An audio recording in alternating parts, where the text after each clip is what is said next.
What is up, guys? My name is Jin, and today I'm gonna talk about your trading behavior to determine if you are ready to trade or gamble. Let's dive right in.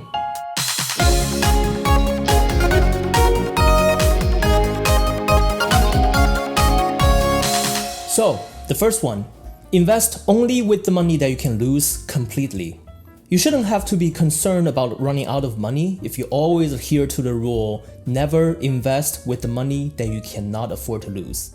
You will need to have money to deal with something that can be disastrous, like a job loss or illness. So, building up your money before you begin investing is the key. You shouldn't invest with funds that you will need to use to fulfill other obligations.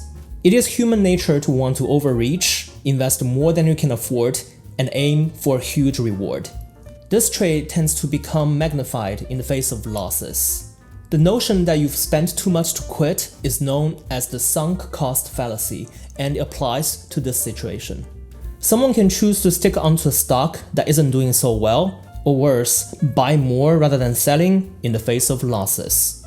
So that leads to our second point, the ability to accept losses.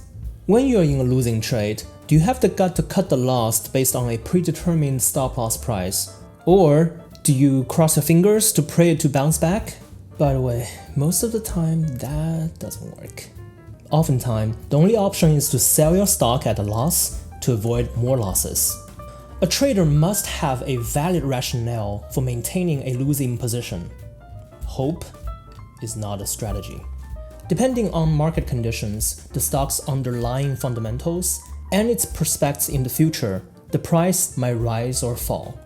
What you bought for a stock has no bearing on where it will go in the future. And that leaves us to the last thing of today's episode. Stock trading is not a guessing game. Well-informed traders will never consider stock trading a guessing game. Well, a guessing game is just gamble, right? Trading is a game of skill, with much in common with Texas Hold'em. It takes a lot of study to develop a strategy that works for you to enter and exit a trade, which will yield you profit in the long term. You may win big once or twice by luck, but if your goal is consistent long-time winnings, knowledge is what's more important. So, invest with the money that you can afford to lose, being able to accept losses, and respect the game.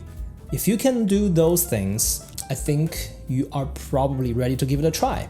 Otherwise, it's probably safer to stick with casinos. You think so too? Alright. Well, where to trade, you might ask?